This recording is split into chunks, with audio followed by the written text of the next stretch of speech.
estamos aquí con Valerie Tassos, como escritora, sobre todo, dentro de las jornadas que ustedes ya saben que estamos celebrando de la literatura femenina, que lo que intentan, sobre todo, es acelerar la igualdad. Acelerar la igualdad también en materia literaria y en el caso tuyo también en materia de cómo se escribe sobre erotismo o cómo se escribe sobre sexo. Así que bienvenida a Tenerife. Muchas gracias, Dulce. Muchas gracias a Cabildo, muchas gracias a los organizadores. De verdad, para mí es un auténtico placer. Gracias. Y nunca mejor dicho en este cuadro, contexto precioso. Vale, una cosa, tú estudiaste económicas, ¿no? Y querías Sí. ser diplomática. ¿Y cómo Sí. acabaste siendo sexóloga? Ay, bueno, yo hice todos mis estudios, es cierto, para ser cónsul. Muchos diplomas, muchos. Empecé a trabajar en el Parlamento Europeo en Estrasburgo, en el Consejo de Europa, mientras estaba estudiando todavía.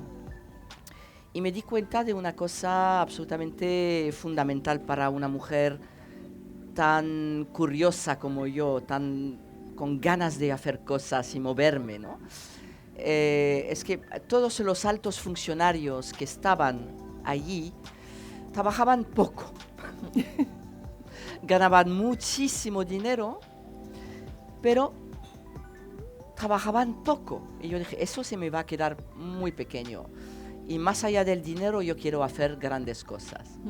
Entonces, claro, tenía que presentarme a las oposiciones, porque hice todos mis estudios para ser cónsul, repito, y no me presenté.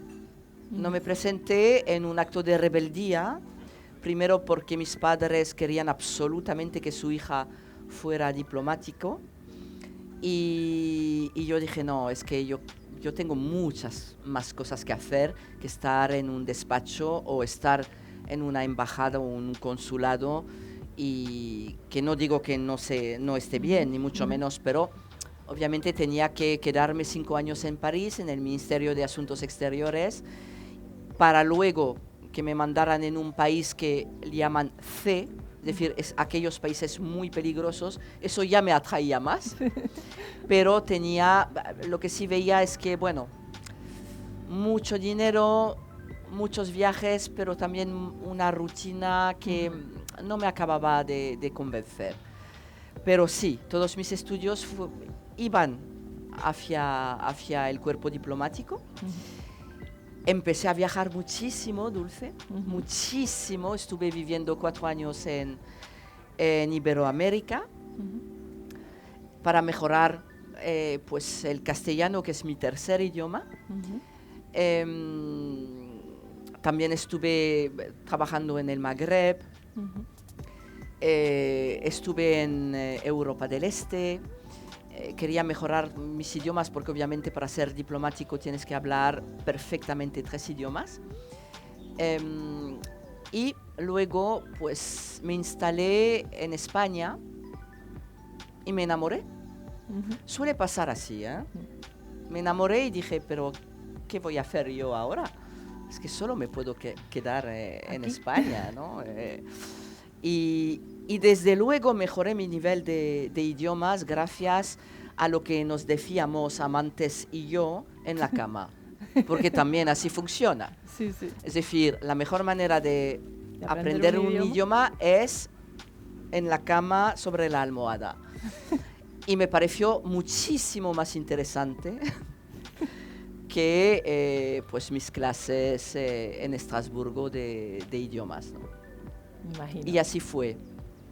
Y entonces luego pasaste directamente a tener una serie de experiencias vitales, como acabas de contar, y Sí. de ahí a decidir ser escritora con un primer libro que te ha marcado toda la vida, ¿no? Que fue Diario de una ninfómana. Sí. ¿No te molesta seguir siendo que te presenten como Valerie Tassos, la autora de Diario de una ninfómana, cuando en realidad ella ha escrito ya 8 libros, muchísimos artículos, participa en un montón de congresos, etcétera, y te dedicas a la sexología, ¿no? Tienes una consulta.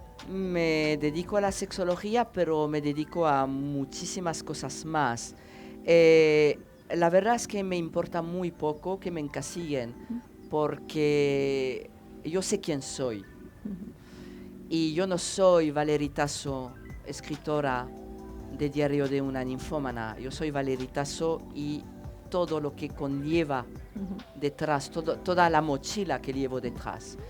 Que decidan encasillarme, problema de ellos. Yo sé hasta dónde puedo llegar, yo sé lo que puedo escribir, pero desgraciadamente parece ser que en este mundo actual, sobre todo cuando escribes un bestseller donde hablas de tu vida personal, de tu sexualidad, que en el 2003 cuando salió fue un escándalo, un boom, pues claro, el éxito tiene una cara muy amarga también y supone encasillarte, ¿no?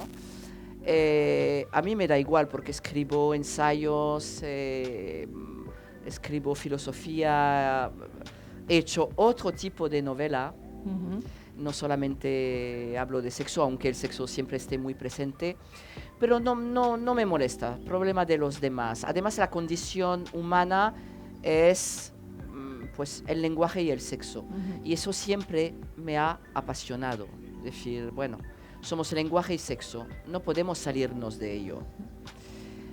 Y además me parece un dilema ontológico de primera magnitud, con lo cual realmente no pasa absolutamente nada, ¿no? Pero bueno, acabas de decir un poco que el éxito tiene una parte buena y una parte mala. Y de hecho yo creo, bueno, yo te conocí por otro libro, El diario de una mujer pública, que para mí fue un descubrimiento porque yo no sabía que era mujer pública en relación al sexo, sino yo lo compré porque era política y digo, mira, una mujer pública como yo. Como tú. Exactamente igual, siempre sometida al escrutinio, siempre tienes que estar disponible aunque no quieras, siempre eres malinterpretada, entonces Totalmente. lo compré y lo curioso es que cuando empecé a leerlo y dije, pues no va de otra cosa, pero me encantó, para mí me parece el mejor de tus libros, ¿no? De los que he leído. Ahora me estoy leyendo su novela negra, que también tiene una novela negra que se llama Sabré todos tus secretos o algo así. O conoceré todos tus secretos. Sabré cada uno de tus secretos, y tiene un subtítulo totalmente aterrador, que creo que es muy actual, que es ¿qué pasaría si tu jefe indagara o algo así en todos tus secretos, ¿no? Dentro de la empresa? Cosa que, ojo, parece utópico, pero no lo es tanto. Pero volviendo al tema del diario Una mujer pública, entonces empecé a preguntarme, y te pregunto yo ahora a ti, ¿tú ves mucha diferencia entre ser una mujer política o dedicarte a la prostitución? Porque yo cada vez veo menos diferencia. Tú sabes, Dulce, que no tengo ningún pelo en la lengua y que intento... Luego hablaremos de la autocensura, porque hay cierta autocensura por mi parte, pero lo que sí me caracteriza, y lo sabes muy bien, es que siempre digo lo que pienso, con más o menos decoro. Intento ser siempre una mujer decorosa, pero te voy a decir la verdad, es que no veo gran diferencia. Yo tampoco. No la veo.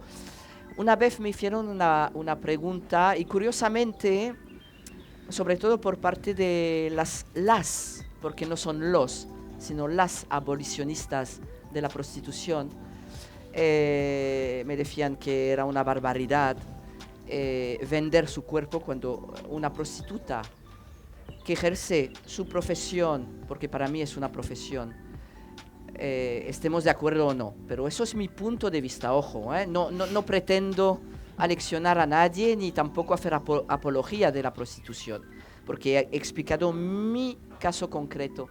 Pero lo que sí te diría es que es curioso porque automáticamente me vino, hablando de política,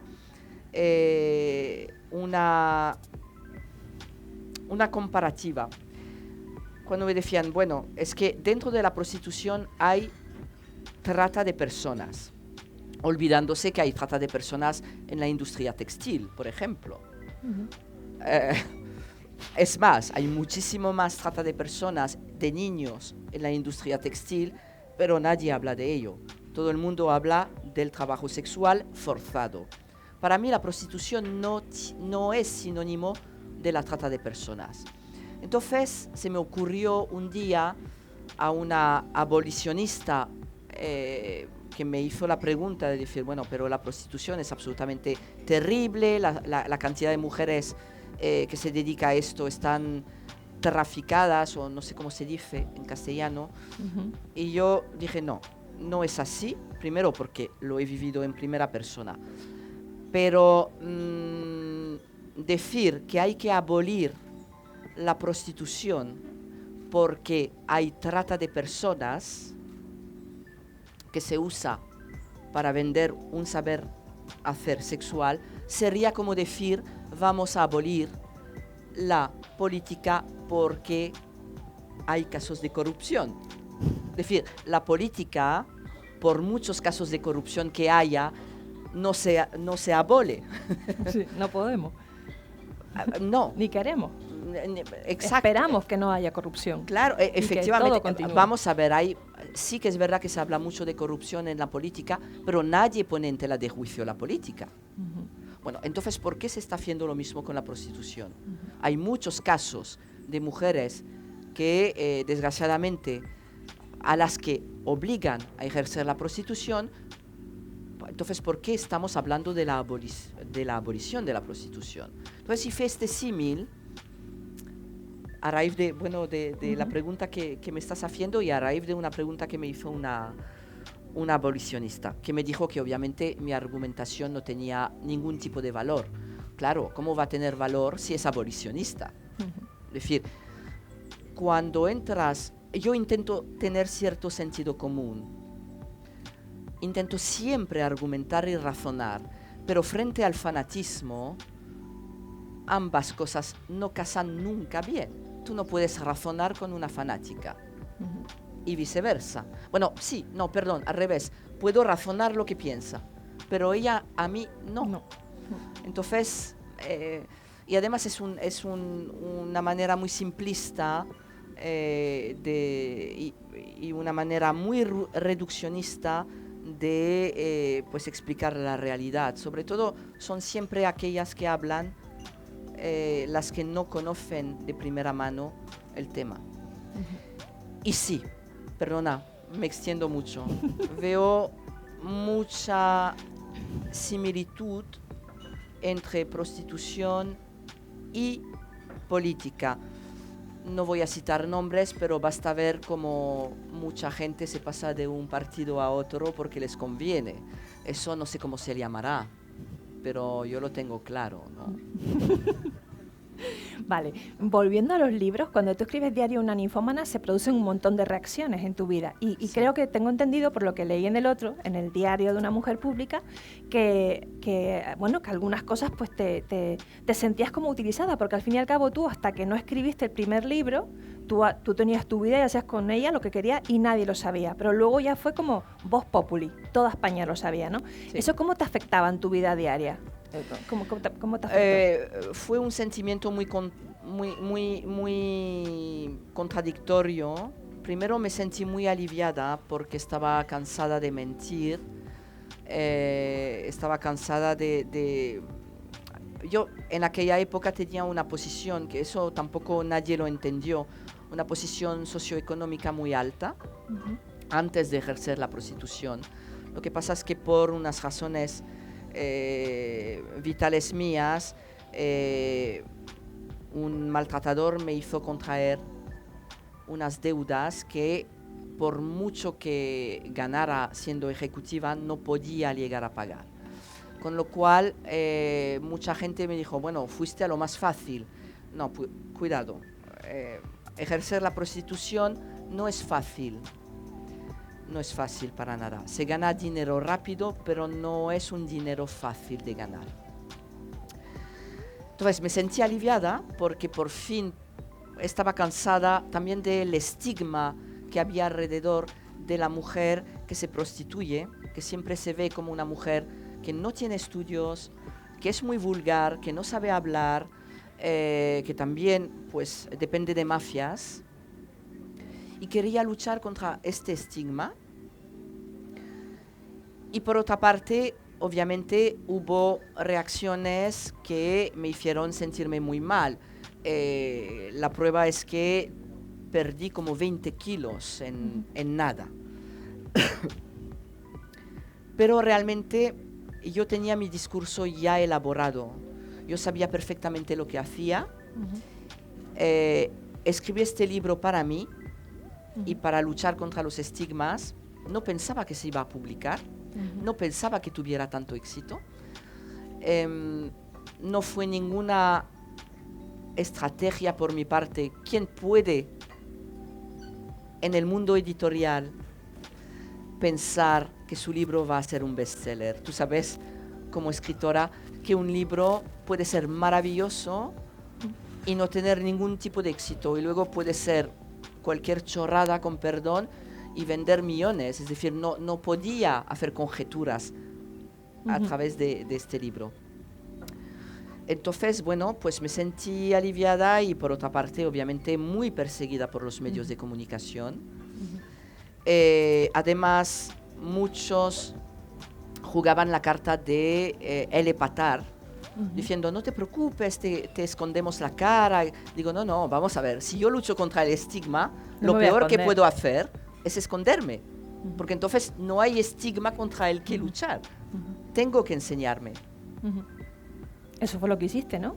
Desnudarte. Completamente. Luego vinieron muchas chicas a posteriori que habían escrito sobre también temas de prostitución en el 2004, 2005, pero jamás enseñaron la cara. Eso nunca lo entendí. Bueno, sí lo entiendo, es difícil, pero si luchas contra un estigma, al menos preséntate, arriésgate. Es decir, no se puede de alguna manera decir, bueno, ahora voy a hacer algo absolutamente no revolucionario, porque revolucionario es otra cosa, pero voy a intentar que la mentalidad, la mente colectiva pueda cambiar de alguna manera su imagen sobre el tema de la prostitución, pero no me voy a enseñar. No, entonces no sirve absolutamente de nada, ¿no? Cuando se lucha, se lucha. Con todas las consecuencias. Mira, obviamente fue mi muerte social. Ya, pero bueno, luego, o sea, ¿cómo se llama? Cuando uno revive, ¿resucitaste? Sí, pero no lo sabía esto. Estuve... En ese momento no lo sabías, claro. No, la verdad. ¿Por eso escribiste Diario de una mujer pública? ¿Para explicar todo lo que te había pasado? Sí. Porque yo llevaba 2 diarios, Diario de una ninfómana, que obviamente el título es absolutamente irónico. Lo digo por si alguien no se ha enterado todavía, que todavía me preguntan, ¿cómo estás de lo tuyo? Perfecto, gracias. Pero a la vez escribía un poco cómo me sentía cuando iba a alguna feria del libro, cuando pues la gente se acercaba a mí, y esto fue un diario en paralelo, Diario de una mujer pública, que obviamente con pública juego con el doble sentido, pública de prostituta y pública de medios de comunicación. Y la verdad es que estos 2 diarios en paralelo, que tampoco Diario de una mujer pública, no tenía intención de publicarlo. Tampoco. No, era para mí. Era para mí. ¿Y en ese proceso tuviste miedo alguna vez? Miedo o sea, realmente cuando dices que pierdes tu vida social, ¿no? ¿Tuviste miedo de no poder volver a tener una vida, no sé, normal? Yo creo que el miedo es algo que forma parte de nosotras y de nosotros, ¿no? Quien no tenga miedo es un psicópata. Es decir, el psicópata se define justamente por no tener miedo y por hacer lo que le da la gana. Obviamente, claro, he tenido miedo, tengo miedo todavía y tendré miedo más adelante, por supuesto, siempre, pero no un miedo paralizante. El miedo es maravilloso porque te ayuda, cuando está bien gestionado, a seguir adelante. Ahora, el miedo paralizante te impide hacer cualquier cosa. Pero ese fue el primer miedo, digamos, ¿no? Porque si bajaste 20 kilos, tenías que sentirte como... Bajé 20 kilos porque estuve 1 año o más de promoción cada semana.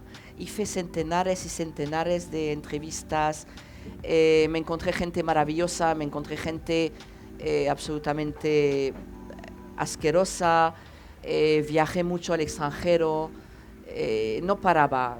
Llegaba de Portugal a las 12 de la noche y a las 6 de la mañana tenía que estar en Ámsterdam.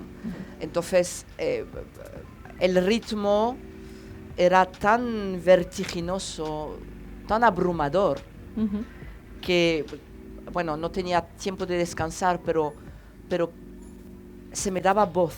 Y eso creo que era fundamental, sobre todo para el propósito que había elaborado, que era basta ya de juzgar, y este juicio moral no puede estar. Primero porque no entendía cómo se me podía reprochar, por ejemplo, que yo no tuviera dignidad, como si la dignidad estuviera en la entrepierna.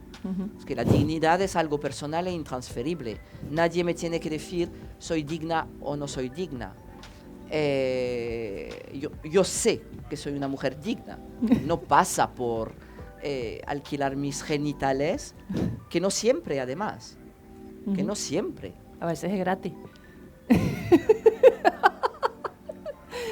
Mira, una cosa que te estaba diciendo. Yo creo que tú has sido fundamental para un montón de mujeres escritoras, bueno, y en general para la literatura escrita desde el punto de vista femenino, para, digamos, soltarnos y hablar de sexo y de erotismo en lo que estábamos escribiendo, ¿no? Creo que Sí. es que, porque diste, ese paso fue un paso como de... O sea, de gigantes, ¿no? Fue como de la casi nada, de las edades de Lulú y yo qué sé, Lolita, pero que estaba escrita por Nabokov y no sé qué. Lolita que quieren eliminar. Es que desde luego yo estoy alucinando.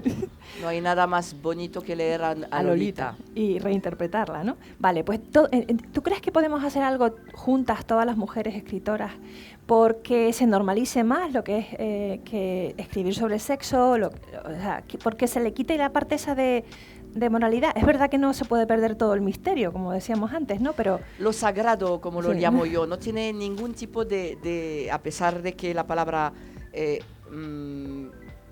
sexo tiene que seguir teniendo algo de sagrado, no tiene nada que ver con la religión. Es decir, esta parte del misterio, el mantener interacciones sexuales no es como ir a tomar un café. Y yo estoy trabajando, como muchas otras mujeres, en intentar no banalizar, que es lo que se ha hecho con la violencia, por ejemplo. Hoy en día vemos series, vemos películas, hay muchísima violencia y la gente, bueno, lo ve como si fuera algo absolutamente normal. ¿Por qué se ha banalizado? El sexo no se puede banalizar. El sexo se tiene que normalizar, pero si lo banalizas, pierdes el concepto fundamental del morbo. Si no hay morbo, no puede haber una interacción sexual absolutamente satisfactoria. Y cuando hablo del morbo, hablo también del interdicto que Georges Bataille ha desarrollado en su ensayo El erotismo, que es maravilloso, que recomiendo a todo el mundo leerlo. Es un tanto denso, pero de verdad que es maravilloso. El interdicto, la prohibición. Todo esto genera el morbo que necesita el deseo para alimentarse, para mantener una relación sexual. Si tú banalizas esto, si no hay algo sagrado detrás del sexo, el sexo se convierte en algo muchísimo menos placentero, muchísimo menos satisfactorio, y algo que, bueno, que algunas sociedades supuestamente muy avanzadas han convertido como, pues esto, tomar un café. Y no tiene nada que ver. No es nada más ni nada menos que el encuentro con el otro que es lo diferente a mí. Y es fundamental. Es decir, el erotismo no es solamente aparecer un poco ligera de ropa. El erotismo es sobre todo estar para con el otro. Eso es lo que hace nuestra humanidad. Es lo que nos hace humanos. Por eso insistía en una cuestión absolutamente ontológica. Si no hay una parte de sagrado, si se banaliza como se ha banalizado la violencia, el sexo pierde esta esencia tan importante para estar con alguien que es diferente a mí, que también me da terror, que es el otro con O mayúscula. Entonces, creo que lo que tenemos que hacer, obviamente, es normalizar la sexualidad femenina que ha sido durante siglos callada, porque interesaba. Hay una frase magistral de Alejandro Dumas padre que dice: cherchez la femme en francés. Significa buscad a la mujer. ¿Qué significa buscad a la mujer? Significa que detrás de cualquier conflicto hay una mujer y su deseo. Porque hasta Freud, en su lecho de muerte, dijo: todavía no sé lo que desean las mujeres. El deseo femenino es muy complejo de entender. Muchísimo más, ni es mejor ni es peor, ojo, no estoy diciendo esto, pero es muchísimo más complejo de entender que el deseo masculino. Entonces, yo creo que tenemos que hablar más de ello a lo largo de los siglos. Se refleja desde Eva y Adán, pasando por Helena de Troya, que es la gran guerra por excelencia, y luego la femme fatale. La femme fatale es chercher la femme, es buscar a la mujer. La femme fatale que tiene tanto éxito en las novelas negras, por ejemplo. Efectivamente, pero que es un elemento. Con la femme fatale hay que tener cierta distancia. Si te acercas demasiado, caes en el abismo. Si hay demasiada distancia, tampoco va. La femme fatale es el abismo, puro y duro. Sin embargo, tiene muchísimo éxito, muchísimo. Me recuerda mucho a las ninfas, que eran estos seres maravillosos en la Grecia clásica. La ninfa era profundamente bondadosa, pero si te acercabas demasiado a ella, sobre todo los hombres, curiosamente, podías sufrir de lo que se llamaba la ninfolepsia. También de ahí viene la palabra ninfómana. Que también ninfómana viene de... es la histérica en la época victoriana. Y Freud también, hasta Freud. Sí. La histérica viene de histera, que significaba útero en griego. La histérica es aquella mujer que tiene un bicho en el útero. Luego se derivó, se dio lo de la ninfómana, pero muchas veces he preguntado a los hombres: ¿cuál es el equivalente masculino a ninfómana? Y nadie sabía responderme. Y hay una palabra. La ninfomanía es la satiriasis. La ninfómana es el sátiro en masculino. ¿Quién habla de esto? ¿Nadie? ¿Por qué? Porque estamos todavía en un modelo de sexualidad muy masculino. Entonces, el deseo femenino tiene que estar de allí, Diario de una ninfómana dulce. ¿Por qué es irónico? Porque no existe la ninfómana. Es un invento para poder controlar el deseo femenino. No vaya a ser que nos salgamos del camino que nos han diseñado, ¿no? Entonces, insistía mucho en la palabra, que por cierto, la palabra choca. Incluso cuando se hizo la adaptación cinematográfica, todo el mundo decía: el cartel es pornográfico. No, el cartel acaso es erótico. Luego podemos hablar de pornografía y erotismo, ¿no? Pero realmente me di cuenta de que no era el cartel de la película que molestaba, era la palabra ninfómana. Es que las palabras, que son lo que nosotros utilizamos para escribir, abren muchos cajones emocionales, ¿no? Incluso totalmente. Los del miedo del patriarcado, por ejemplo, ¿no? Cuando ven algo que como que se está saliendo del lugar establecido y se les va de las manos, ¿no? Se les fue de las manos realmente, ¿no? Totalmente. A ti, ¿cuáles son las palabras tuyas favoritas? Las palabras que crees que mejor, que mejor definen pues tu tema, ¿no? Que sobre todo la sexología y el erotismo. ¿Cuál es tu palabra favorita de todas Hay una estas? palabra que adoro, que forma parte de la disciplina que practico, que es la sexología, pero de la que nunca, jamás hablamos, que es la palabra ternura. Ternura. Ternesa en catalán, ¿no? Ternesa. Puede ser. Bueno, ¿tú vives allí, en Cataluña? Sí, y lo entiendo perfectamente, incluso lo puedo hablar. El problema es que hablo mejor italiano, entonces hago una mezcla y me siento ridícula. Y tampoco se trata de estropear el catalán, que también es una lengua fabulosa. A mí también me encanta la palabra Sí. ternura, me parece. Ternura, pero porque realmente la palabra ternura, y la suelo usar cada vez más, el sexo puede ser apasionado, sobre todo cuando empezamos a conocer a una persona y pues practicamos sexo cada día y por todos esos sitios. Luego, poco a poco, y es algo absolutamente normal, la pasión disminuye. No es mal síntoma, al contrario.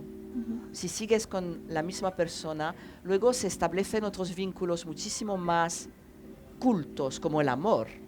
El amor, la ternura, el cariño.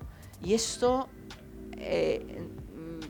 cuando has encontrado una persona que realmente encaja contigo, es absolutamente fundamental. La sexología también trabaja el tema del cariño y la ternura. Pero parece que ternura es la antítesis de sexo pasional. Y no es así. La ternura tiene que estar, no se habla suficientemente de ella. Ternura. Y para volver al tema de las palabras que abren cajones emocionales, decía el creador del teatro de la crueldad, Antonin Artaud, esquizofrénico, pobrecito. Y desde su esquizofrenia y su delirio, dijo una frase maravillosa, dijo, las palabras tienen dientes. Y yo cuando escribo, y seguro que tú también, porque te he leído, lo tienes muy imbuido en ti misma. En fin, las palabras tienen dientes. Es una frase magistral. Te despiertan cuando te muerden. Sí. Y depende de las Y palabras que muerden usen, al lector, pero te muerden a ti. Por supuesto, al que escribe primero y a los lectores también. Y nunca sabes cómo le van a morder, ni por dónde, ni en qué página. Exacto. Y a veces hasta el mordisco tiene su rollo, su morbo. Tiene su morbo, tiene esta mezcla de dolor-placer, por supuesto. Y de un mordisco nos reponemos, ¿eh? Eso es verdad.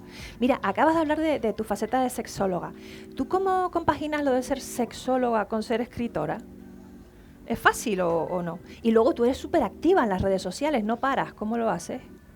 Me encantaría no ser. Odio las redes sociales. No, lo digo en serio. No lo soporto porque se ha democratizado muchísimo la opinión, pero no el conocimiento. Eso se está notando cada vez más en las redes sociales y yo las uso esencialmente para hablar de mi trabajo porque no me queda más remedio. Si pudiera, anularía todas mis cuentas, Dulce. Te soy muy sincera. La cantidad de chorradas de gente que opina cuando no se les pide opinión es muy típico de la televisión también. Yo he estado en medios televisivos durante muchísimos años, y me decían siempre, Valerie, primero opina y luego ya, si hay tiempo, argumentas. Digo, no, yo quiero hacerlo al revés. Bueno, con las redes sociales ya ni siquiera tienes tiempo de opinar ni caracteres de argumentar ni caracteres para... Intento ser activa, pero intento hacer lo que sé que tengo que hacer a nivel profesional. Pocas veces vas a encontrar cosas muy personales. Sí, alguna foto de mis perritos, de mis gatitos. Mi pareja casi nunca sale. Y me dicen, pero qué tontería, Valerie, si has contado tu vida íntima. Digo, ¿y qué tendrá que ver? Claro. Yo puedo haber contado mi vida íntima en el 2003. Eso no significa que tenga que exponerme todos los días.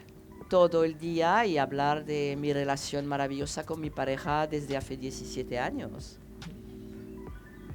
Eso sí, mis animalitos, bueno, tienen que tener, soy la típica francesa tipo Brigitte Bardot, pero no extremista con sus animalitos. No sé si he respondido a tu pregunta, porque yo me voy por los cerros, ¿no?, de Úbeda. Mira, y una cosa, ¿y por qué te dio por lanzarte a la novela negra? Porque primero soy fan del género. Igual que yo. No lo dudo. Soy fan del género, soy fan de Fred Vargas, soy fan de Pierre Lemaitre, aunque Pierre Lemaitre ganó el premio Goncourt, y estoy leyendo su novela maravillosa, por cierto, sobre la Primera Guerra Mundial. Bueno, soy fan, totalmente. Pero oye, una cosa más que te quería preguntar sobre la novela negra. ¿Por qué escribes en la novela negra los relatos sobre sexo? Porque la primera frase ya es maravillosa, ¿no? ¿Cuál es la primera frase? Algo así como un desgarro anal con no sé qué, o sea, empieza así, ¿no? Sí, esa es la paciente frase. Presenta un desgarro anal. Eso, Sí. hecho con no sé qué, vamos, un desastre. Un desastre. Vale. O una maravilla, depende de cómo se vea. No, parece bueno, el desgarre, no vamos a eso, a tiene desde la primera frase tiene como algo de sordidez, ¿no? Totalmente. ¿Por qué escribes tan sórdidamente sobre el sexo? Bueno, primero... Después de decirme que la palabra mejor es la ternura. Pero es que yo soy muy contradictoria. Todos y todas. Eso es lo maravilloso del ser humano, ¿no? Si fuera demasiado coherente, algo no funciona. Bueno, vamos a decir las cosas como son. Muy cuerda no estoy. Bueno. Para escribir La paciente. ¿Y quién lo está, efectivamente? Soy una cuerda, una no cuerda, pero adaptada a su sistema actual y juego mucho con ello. La ternura y la sordidez no tienen por qué ser antagónicos. La sordidez me gusta mucho, y me gusta mucho escribir novela negra donde haya mucho sexo, porque el sexo es el mejor reflejo de la condición humana. Y de hecho todos mis personajes en mi novela Sabré cada uno de tus secretos, curiosamente tienen secretos sexuales, porque es por ahí todavía a la fecha de hoy donde se chantajea a la gente. Y me parece lamentable.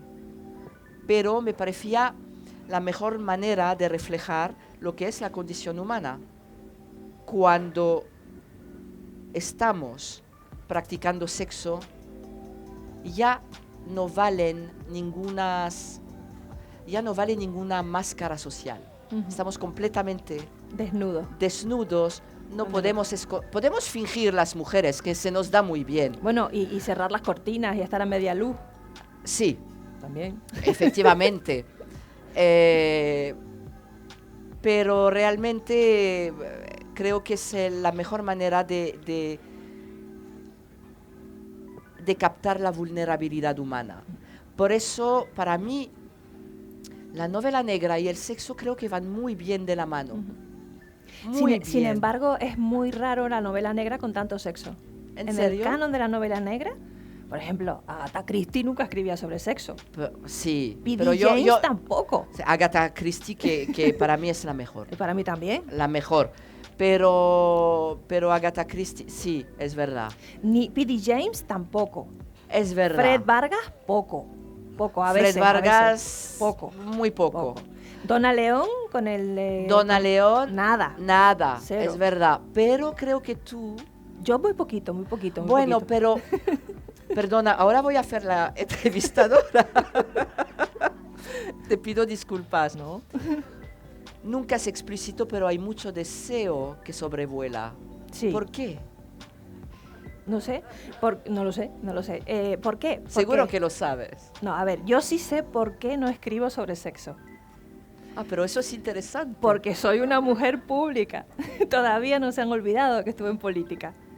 Es decir, que te consideran todavía más expolítica que política, que escritora. Que escritora. Todavía, sí. Y eso, entonces, en el fondo, es cierta autocensura por tu parte. Sí, claro.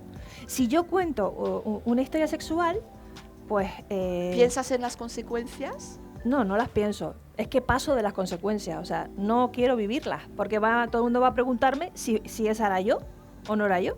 Entonces, bueno, tengo que reconocer que creé un personaje malo que para no ser tan buena la protagonista, ¿no? Ajá. Entonces, así tengo una mala, que sí tiene sexo, y una buena, que es la protagonista, que es María Ancheta, que con la que sexo. Sí tiene, pero no lo cuento. No lo cuentas. ¿Y por qué? Me encanta esto. Perdón, es que tengo un montón de preguntas que hacer. Me encanta. ¿Por qué? ¿Por qué se asocia? Pero no es una crítica, es solamente una constatación. Es como en 50 sombras de Grey. Se habla de sexo, de una erótica muy particular. Obviamente no es una novela negra, pero y ahora al hilo de lo que has dicho, luego voy a desarrollar. Pero es curioso, este hombre tiene una erótica particular porque tiene muchas sombras. Es decir, siempre se asocia la sexualidad humana con un problema patológico, o con ser porque somos malas o malos.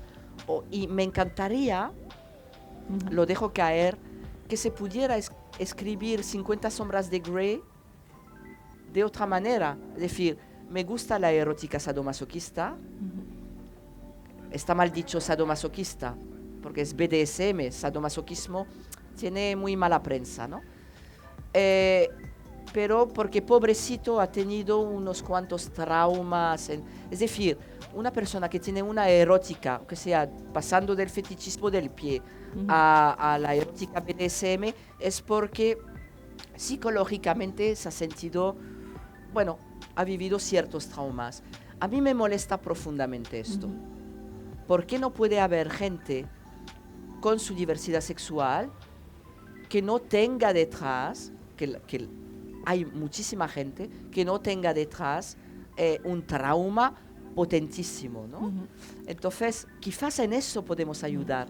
Sí, como escritoras. Pero ¿tú no crees que ya eso está cambiando de todas formas? ¿Tú no crees que en Europa, en Francia, en España, a la hora de escribir sobre erotismo y sexo se está cambiando? ¿O tú todavía crees que falta muchísimo para que sea un poco más normal? No lo sé, ¿cómo lo ves tú la situación? ¿Cuánto hemos cambiado desde Diario de una ninfómana hasta ahora? Que lo explicas en tus libros también. Es cierto, hemos cambiado obviamente, pero ahora voy a ser muy sincera, yo no sé. Yo tengo la sensación de que hemos vuelto a cierto puritanismo, el famoso neopuritanismo, detrás de cierta corrección política que odio profundamente. Porque primero, este puritanismo que viene de Estados Unidos, bueno, que viene de nosotros, siglo XVII, pero que realmente se ancló mucho en la sociedad norteamericana. Curiosamente, en Europa, cuando hay una ola de puritanismo en Estados Unidos, nos afecta a nosotros los europeos al cabo más o menos de 4 años. Y ahora estamos de lleno en ello. Por mucho que haya mucho discurso progresista, realmente no veo... yo me pregunto a la fecha de hoy si mi libro Diario de una ninfómana se hubiese publicado hoy. Lo dudo. Seguramente. Primero porque hablo del maltrato, porque hablo de una manera de hacerme daño metiéndome en la prostitución para romperme y reconstruirme, que eso está muy mal visto. Es decir, ahora las mujeres tenemos que ser fuertes siempre. Fuerte, superwoman. Está muy de moda ser superwoman. Lo que nos cuesta la salud, por cierto. No somos superwoman. Y no, este discurso progresista es falso, es absolutamente falso. Y además es mentira. Ya. Es falso, mentira, hipócrita. Yo no estoy para nada de acuerdo con lo que se está haciendo a la fecha de hoy. Mira, se nos está yendo el tiempo, ¿eh? Lo siento. Así que no me puedes hacer más preguntas, sino yo a ti. Una cosa. Ella y yo tenemos una cosa en común, que nacimos en el 69. Mejor año. El mejor año. Producto del mayo del 68. O sea, sí, Mi madre se encontró embarazada en mayo del 68 en Francia, claro. Pobrecita, no tenía azúcar, leche, bueno, un desastre porque el país durante un mes estaba completamente caótico. Y yo nací en enero del 69. Mi madre fue en septiembre, pero es que aquí llegó un poco tarde lo de mayo del 68. Yo nací en mayo. Pero bueno, yo lo que quería preguntar sobre la edad era que cómo llevas lo de hacerte mayor. O sea, yo tengo una crisis desde que cumplí 50 años. Pues no se te nota nada, porque No, tienes va. un brillo en los ojos. A ti tampoco. Estás guapísima. Yo, bueno, la verdad es que... Y en relación al sexo también, ¿no? A todo lo que conlleva, ¿no? En relación con la belleza, con todo lo que son los estereotipos Sí. de la mujer. Bueno, yo voy a contar una cosa que pocas veces he contado. No lo hice muy... pero te lo mereces. Vale. En el 2017 me detectaron un cáncer de cuello del útero y me operaron y me hicieron una histerectomía radical, con lo cual me provocaron una menopausia quirúrgica. Aumenté 30 kilos. Entre de repente no tener la regla, 30 kilos, personaje público, salir en los medios de comunicación y luego recibir comentarios tipo, fíjate qué fea está Valeria ahora, ¿quién te ve y quién te ha visto? ¿Quién te ha visto y quién te ve? Sin saber lo que me pasaba. Yo estaba enferma, sigo siendo una persona, una paciente oncológica. He perdido mis 30 kilos, pero lo pasé muy mal. Es cuando me entró un miedo atroz a envejecer. Claro, luego no sabía qué hacer, entonces me puse en manos de gente para adelgazar, empecé a tomar hormonas también, porque mi tipo de cáncer no era un cáncer hormonodependiente, con lo cual puedo tomar hormonas, pero no lo hice porque estaba gorda, asquerosa y me veía muy vieja, lo hice por salud. Evidentemente he cambiado muchísimo físicamente, porque tener 52 años no tiene nada que ver con tener 30. Luego el deseo sexual desapareció completamente.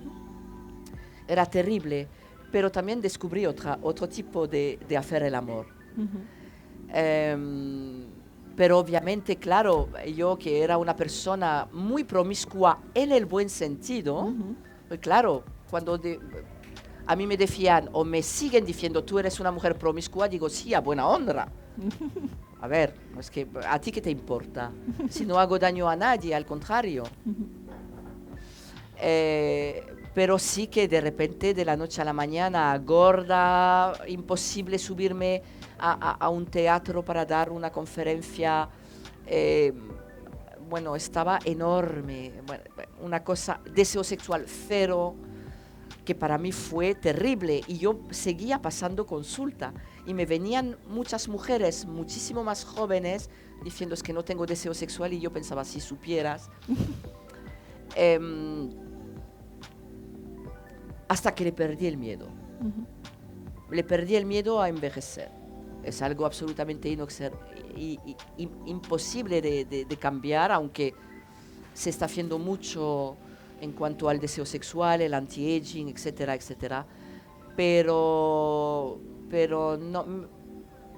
Hombre, a veces me miro y digo, Dios, ¿cómo has cambiado? Pero no me como demasiado la cabeza. Está bien. Acuérdate de mi frase. Sí. Ah, sí, te la iba a decir. Es que estábamos hablando antes de empezar, y la vamos a coger para terminar, sobre la erótica del poder también, ¿no? Y la erótica de, por ejemplo, de una mujer tan guapa como Angela Merkel. Estamos muy de moda, ¿eh? Yo no sé qué os pasa, jovencitos sí. y jovencitas, sí. Pero las mujeres maduras os gustan. Sí. Oye, ¿no has visto cómo llaman ahora a los chicos jóvenes a M? ¿Cómo es? ¿M qué? ¿M cómo? MILF. No. Madre que me follaría, ¿cómo es? Eso. Mother I'd like to fuck. Eso. Y luego las cougars, que son Madonna, Sharon Stone, Demi que son Moore. mujeres que salen solo con jovencitos. Vale, pues ella tiene una frase que a mí me parece fantástica, ¿no? Y que tiene que ver con lo que estamos hablando, y es: pone más una cabeza bien alta que un escote bajo. Eso no sé si es verdad o es mentira, pero me encantó. Y después también me gustaría que explicaras por qué dices que, y esto ya para terminar, por qué dices que eres un poco golfa. Me encanta la palabra. Me pidieron escribir y poner una frase rotunda sobre mí en algunos medios de comunicación, y la frase era: soy una libertina con vocación a libertaria y un poco golfa. Podía haber puesto un poco puta, podía haber puesto un poco zorra. Puse golfa porque me parecía simpática. No tenía, a pesar de que la palabra puta, zorra, con perdón, sé que puede chocar, pero a mí no me choca para nada. Pero sigue teniendo una connotación negativa, aunque para mí no lo tenga. A mí que me llamen puto me da igual. La palabra es de otros, no mía. Pero golfa tenía este puntito de picardía, de sinvergüenza y de buena gente.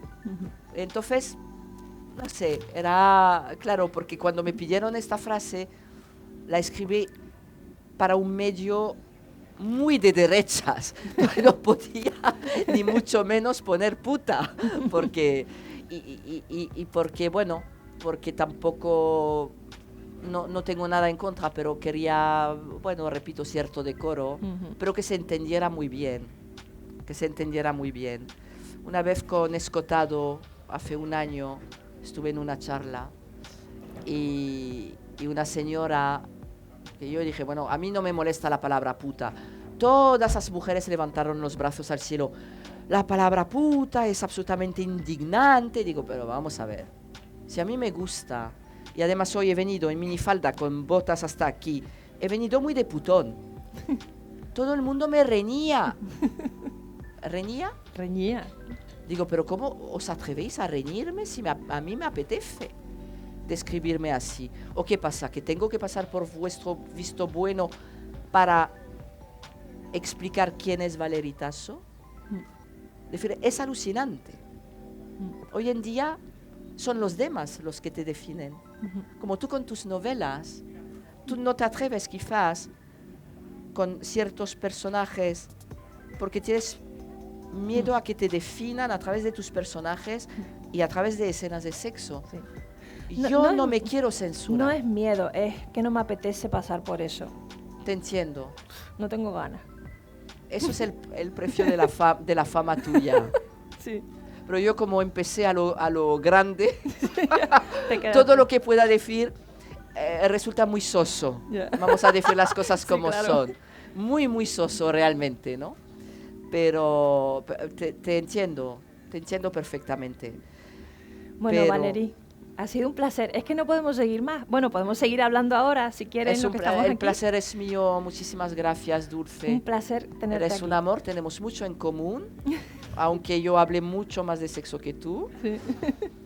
Pero no dejamos de ser mujeres sexuadas, que eso es fundamental recordarlo. Aunque no haya deseo, siempre seremos sexuadas. Cosa que, bueno, se ve que durante siglos nos han visto poco más como un mueble, ¿no?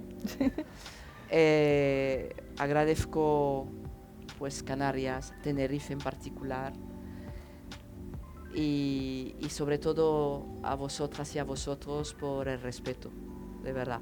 Y si hay preguntas, yo encantada. ¿Alguien tiene alguna pregunta? Bueno, no os cortéis, ¿eh? Ahora, como esto realmente es un streaming, y ahora realmente es cuando empieza, ahora vamos a estar aquí un rato, hay un brunch, o sea que todos los que se quieran quedar, que se queden, y los demás, pues lo siento, si están en su casa, pues tendrán que, ¿cómo se dice? Quedarse hasta aquí, ya se acabó. A vosotros. Y a vosotras. A vosotres, como dicen algunas.